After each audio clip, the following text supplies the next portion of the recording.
asalaamaaleykum ñëw nañ tey ci seen cours bu njëkk ci programmation objet et événementiel ak langage bii di JavaScript kon cours boobu la ñu fas yéene commencé tey maanaam ngir tàmbalee cours bi nag dañ leen di jox ay quelques références su ngeen ko déggee mooy ay tegtal yoo xam ne su ngeen fa demee ngir gën a mën a yaatal seen xam-xam ci wàllu JavaScript di ngeen ko mën a am kon référence yooyu nag am na ñaari façon am na yoo xam ne ay livre la waaye am yoo xamante ni ay lien internet la ay site web yoo xam bu ngeen fa demee da ngeen ko mën a am kon bi ci njëkk mooy JavaScript pour les web designers donc ki ko génnee mi ngi tudd Matt Marcus donc mi ngi toll ci 150 pages première édition mi ngi génn le 23 mars 2017 kon boobu benn ci livre yi la am na beneen livre bu tudd apprendre à développer avec JavaScript kon ki ko génnee di Christian Vigouroux donc boobu itam gën naa yaatu ndax toll na ci ay 457 pages avril 2014 la génnoon am na beneen livre itam ba tey bu tudd Pragmatic Guide to JavaScript ki ko génnee di Christophe Porteneuve donc boobu it mi ngi toll ci 150 pages édition bi mi ngi génn en 2010 1er novembre 2010 kon yooyu ay exemple la ay référence livre yoo xam ne mën ngeen ko jëfandikoo ngir gën a mën a yaatal seen xam-xam ci wàllu JavaScript waaye bu dee ay tutoriel nag maanaam ay lien yoo xam ne bu ngeen fa demee da ngeen mën a jàng JavaScript bokk na ci www school donc lien bi exactement fi lay yóbbu ci cours JavaScript bi mooy lii www.school.com/js moo la yóbbu ci JavaScript am na beneen lien développeur.com tamit muy nekk site bu siiw ci wàllu informatique donc boo mooy https javascript.developpeur.com donc moo la yóbbu ci cours JavaScript waaye site bi moom développeur.com la tudd donc am na aussi mock JavaScript oriented objet donc boobu itam Audacity.com ñoom aussi jàmbar lañ lool ci wàllu jàngale donc yooyu yëpp boo ko demee wala nga dem YouTube di nga am ay cours JavaScript comme ni ma koy defee nii pour dugal ko ci chaîne YouTube bi donc loolu moo doon référence yi bu ñu duggee ci wàllu sommaire bi nag dinañ gis yu bari ci JavaScript bi maanaam ginnaaw bu ñu xoolee introduction bi dinañ xool naka la ñuy jëfandikoo JavaScript yan méthode ak yan propriété la ñuy jëfandikoo pour mën a afficher dara ci wàllum écran bi lan mooy syntaxe JavaScript danañ ko gis ndax langage bu nekk am na syntaxe am maanaam naka lañ ko war a bindee lan mooy ay règle am kon danañ gis loolu danañ gis itam lan mooy variable yi maanaam JavaScript ay variable am danañ gis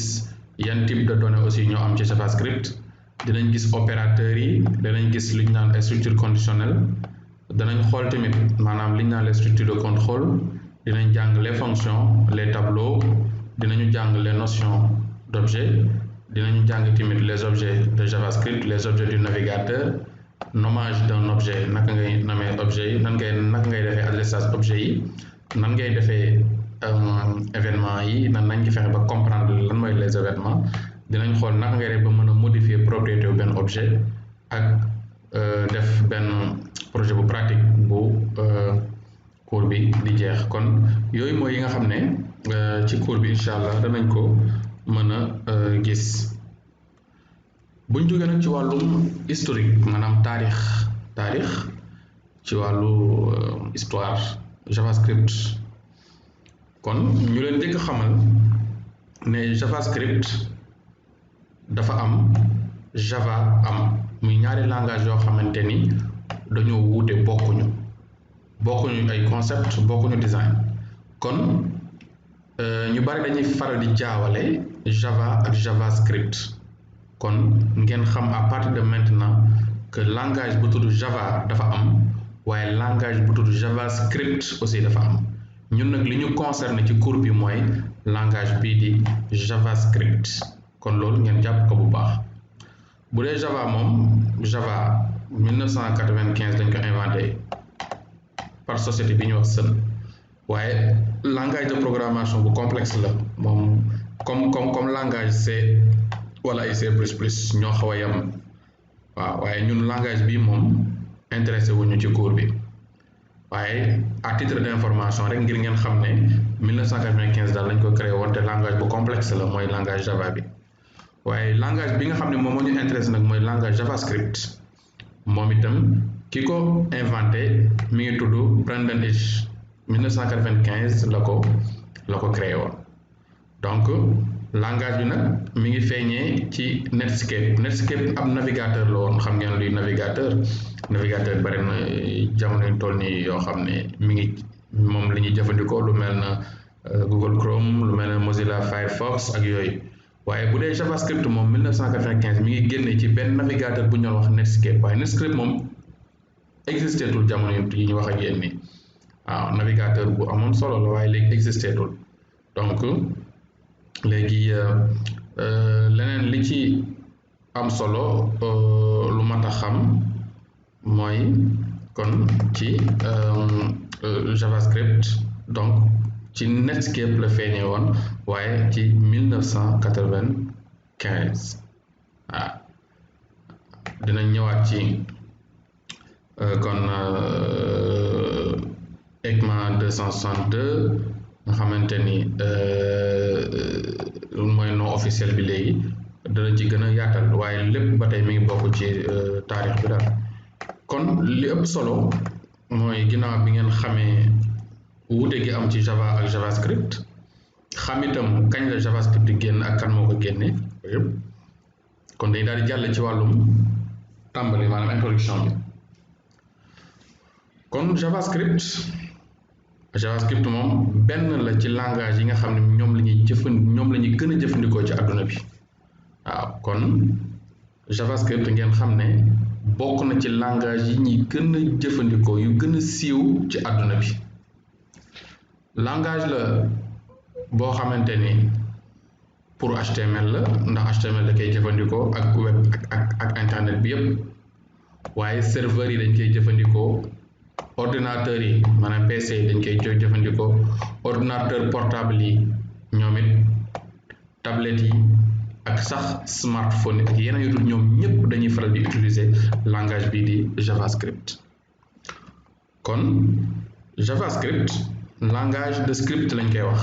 langage de script maanaam programmation bu léger la c'est pas trop compliqué c'est pas trop lourd diisul donc fois yu ñu déggee langage de script rek mooy tekki ni langage de programmation bu léger la nekkul comme le Java wala yooyu waaw donc JavaScript bokk na ci ñetti langage yi nga xamante ni képp ku bëgg nekk ab développeur web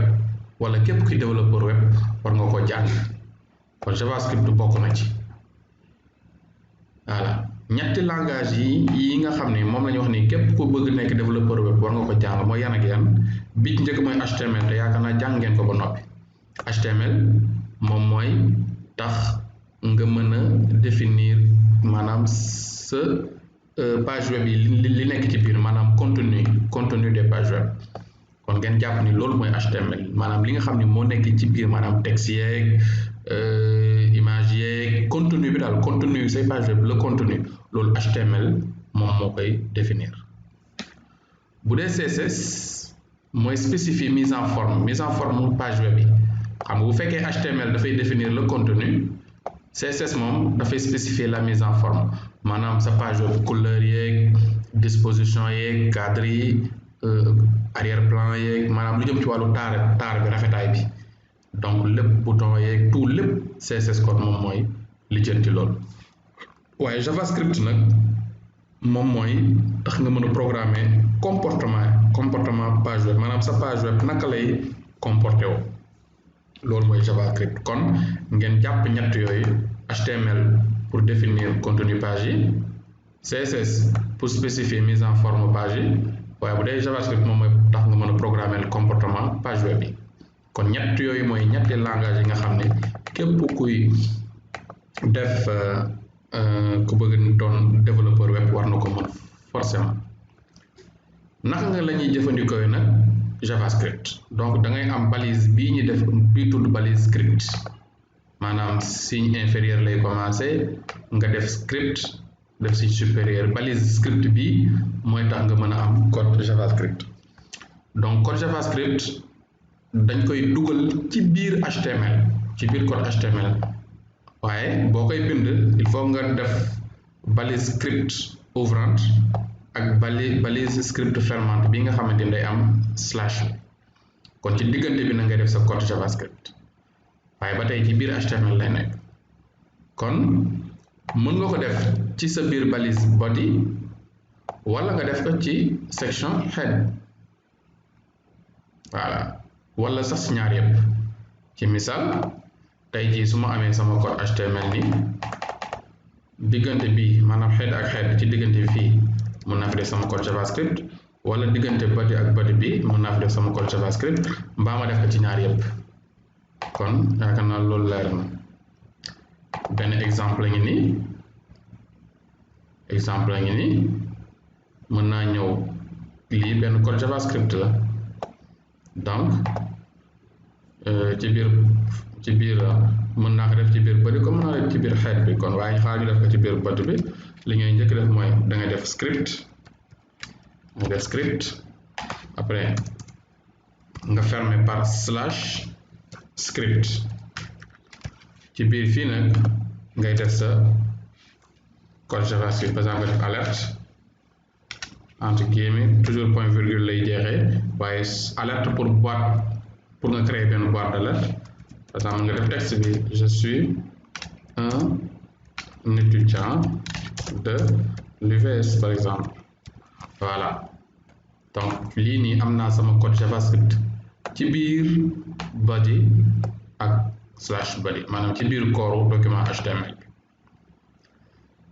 ba tey ñu ni leen mën ngeen a yokk tamit attribut bi maanaam type égal texte JavaScript ci balise script bi nga xamante ne mooy balise ouvrante bi waaye ce n'est plus nécessaire car ndax JavaScript léegi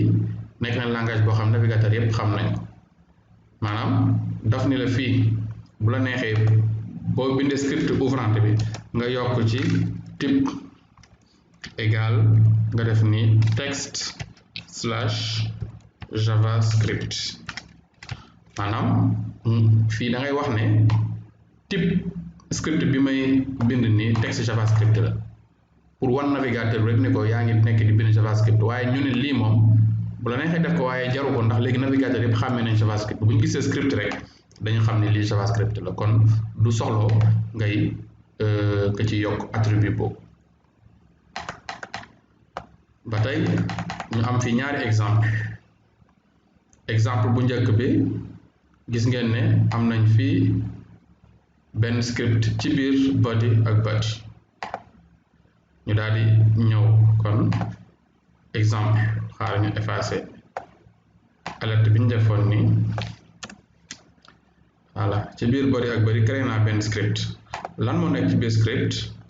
script bi da ngaa njëkk ñëw def document point write ceci est un en-tête par exemple ñu copier loolu ñëw fii gis nga lan laa am document point write mooy pour afficher dara ci page ci sa page web en JavaScript kon document point write waaye document point write texte bii nga bëgg a afficher ceci est un en-tête waaye nga bëgg a afficher en H1 ku ne xam na ban balise la ci HTML pour afficher titre donc boo defee document point write nga ibbi parenthèse bi tëj parenthèse bi léegi entre guillemets nii ci ngay def li nga bëgg a bind donc ñu dem enregistrer le fichier enregistrer sous pour xool résultat bi ma def groupe de point html enregistré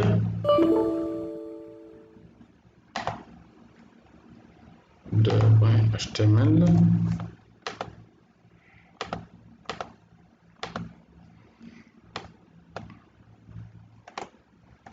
alors ñu changer voilà fichier enregistré sous ma def g2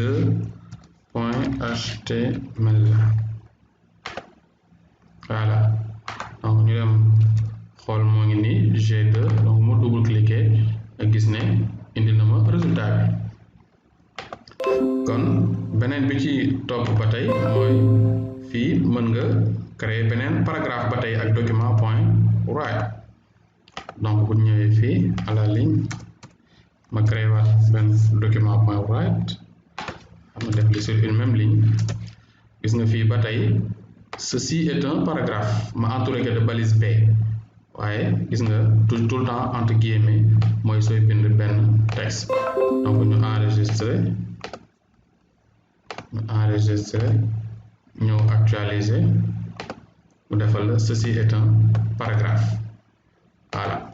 donc ngeen jàpp ne kon toujours document point write boo defee document point write mooy pour nga bind dara ci page web bi noonu lañ ko defee en JavaScript nga ubbi parenthèse bi tëj parenthèse bi def point virgule waaye ci diggante bi fii ngay def entre guillemets nga def par exemple j'étudie le JavaScript. Enregistrer ñu enregistrer donc boo actualiser gis nga j'étudie le JavaScript. su la neexee nag ci biir texte bi nga yokk ci balise HTML par exemple. Voilà ma ñëw fii ma def si par exemple ma def balise I maanaam italique avant ngay fermer guillemets nga tëj sa balise ñu enregistrer ñu actualiser nga gis ne texte bi nekk na en italique. Kon loolu mooy document point write loolu la leen di jariñ pour nga bind dara. Voilà léegi nag amaan nañ beneen exemple bu am solo mooy dañoo am benn script fii buy permettre ma créer benn boîte d'alerte ci biir fonction. Xaaral entre head ak head lañ am xaaral ma ñëw dindi kon script bi ma créé woon ma ñëw fii diggante head ak head ma créé foofu benn script. Donc pour ngeen comprendre code bi gis ngeen sama code JavaScript fii la commencé jeexee fii waaye lan laa am benn fonction xaar ñu effacer créer suñ propre fonction. Pour nga créer benn fonction en JavaScript da nga def function nga jox fonction bi da nga koy jox tour par exemple sama fonction ma tuddee ko sama fonction après nga ibbi parenthèse tëj parenthèse bi ibbi accolade bi dem à la ligne fermer accolade bi ndax accolade bi mooy début fonction bi accolade bi mooy fin fonction bi. Léegi nag lan laa am ci biir fonction bi xaar ma créer benn alerte benn boîte la buy affiché. Donc alerte nga def entre code nii je suis la boîte d'alerte. C'est la boîte d'alerte par exemple ma enregistré. Voilà donc ñu dem xool résultat bi nga gis ne defagul dara parce que am na alerte bi mais il faut que alerte bi am lu ko woo pour que mu ñëw affiché. Donc ñu ni la léegi da ngay ñëw nga créer benn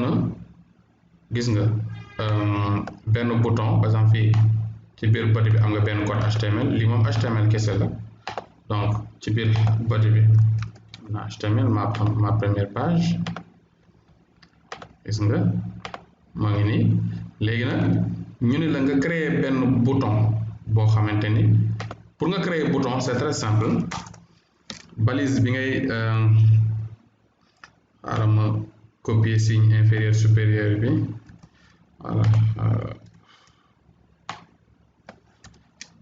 voilà ma copier ko parce que sama clavier bi pour génne que c'est un peu difficile. Voilà donc pour nga créer benn bouton HTML da ngay def balise button nga fermer ko par slash button. Nii ngay créer bouton léegi si diggante bi nag nga def si par exemple texte bi la neex texte bi affiché ci kaw bouton par exemple ma def cliquer ici léegi su ma enregistré gis nga da ngay def balise button tëj ko par slash button léegi ci diggante bi nga def texte bi nga bëgg mu affiché ci bouton bi donc soo ñëwee nga def nii nga gis ne am nga bouton gis nga texte bi ci affiché mooy cliquer ici léegi nag dama bëgg su ma cliquer ci bouton bi rek mu dem dugg ci fonction bi créer boîte boo xam dafay bind alerte dialog kon ni ngay def mooy da ngay ñëw ci bouton bi nga ni ko on click maanaam on click égal maanaam saa yu ñu cliquer ci bouton bi rek lan ngay def mooy da nga dem jëli fonction bi ngay jël turam rek ngay copier ak parenthèse daal koy def fii kon on click maanaam saa yu ñu cliquer ci bouton bi rek demal nga exécuter fonction bu tudd sama fonction loolu lay tekki te sama fonction bu fu ñëwee lan moo fa nekk mooy dafa am benn boîte d'alerte tout simplement kon ñu dem exécuter donc saa yu ma cliquer tak gis nga indi dugg na ci fonction bi daal di may indil je suis une boîte d'alerte ak bouton OK bi donc lii cadre bi nga gis nii lii mooy boîte d'alerte gis nga boo cliquer je suis la boîte d'alerte donc leer na fonction baa ngi nii naka la ñuy créer fonction da ngay def function def turu fonction bi def entre parenthèse ouvrante ak fermante fii la fonction bi commencé fii la jeexee lan moo nekk ci biir fonction bi mooy damay créer benn boîte d'alerte ni la ñuy créer boîte d'alerte JavaScript da ngay def alerte rek ibbi parenthèse bi tëj ko ak point virgule ci diggante bi nga def message bi nga bëgg mu affiché ci sa boîte d'alerte léegi fii ma ñëw créer benn bouton waaye bouton bi dama ne ko saa yu ci cliquer rek demal nga exécuter fonction bu tudd sama fonction moo nekk ni lii mooy texte bi affiché ci bouton bi lii mooy tëj code bouton bi donc loolu mooy tax ngay am résultat bi am boo cliquer rek mu indi la boîte d'alerte bi nii defal je suis la boîte ak bouton OK kon foofu ba tey leer na kon ñu leeral leen ko le code JavaScript bi mën nga ko def tamit ci fichier externe maanaam mën nga jël sa code JavaScript def ko ci beneen fichier ba noppi woo ko ci sa document HTML donc fichier JavaScript nag bu fekkete ni da nga ko ber boo koy enregistrer .js la war a jeexee .js donc pour nga jëfandikoo code JavaScript extérieur da ngay woo kon fichier bi ci source par exemple gis nga exemple bi dañoo ber JS bi daal di koy woo léegi fii directement loolu naka lañ koy defee mooy damay jël sama fonction bii ma dindi ko ma koy copier ñu créer fichier bu bees enregistrer ko foofu yaa ngi gis li JavaScript rek laa jël waaye du am balise script déedéet ma daal di koy enregistrer dem le fichier enregistrer sous ma tuddee ko .js gis nga tout le temps fichier JavaScript bu ñu ber .js lay jeexee ma enregistré ko gis nga donc am naa sama fichier a.js donc su ma demee ci bureau bi gis nga fichier baa ngi nii a.js fichier JavaScript léegi nag naka laay def damay daal di ñëw léegi ci fichier bii ma nekkoon xam nga dindi naa li fi nekkoon dem enregistré ko feneen léegi il faut que ma ñëw fii ma yokk ci src source bi égal ma def a.js kon lii c'est la même chose ak li ma defoon léegi sauf que bu léegi bi dama bind directement fonction bi fii alors que bii dama ko dindi dugal ko ci beneen fichier à part bu tudd a.js donc nag léegi damay ñëw fii rek ne que demal nga jëli source bi maanaam fichier bu tudd a.js moo nekk ni nga lire la fa nekk te la fa nekk mooy leen boîte d'alerte kese donc loolu rek mooy différence bi donc ma ñëwee tamit ma ñëw actualiser sama enregistré gis nga même résultat laay am même résultat bi laay am parce que bu njëkk bi code bii nii bii moo nekkoon directement ci biir script bi alors que deuxième bi dama ko dindi ber ko ci benn fichier bu tudd a.js après ma woo ko ak attribut source kese loolu mooy seen différence kon ñu yamandeegum fii ci cours bu njëkk bi di leen jox daje ci beneen cours ba tey ci JavaScript ngir gën leen koo leeral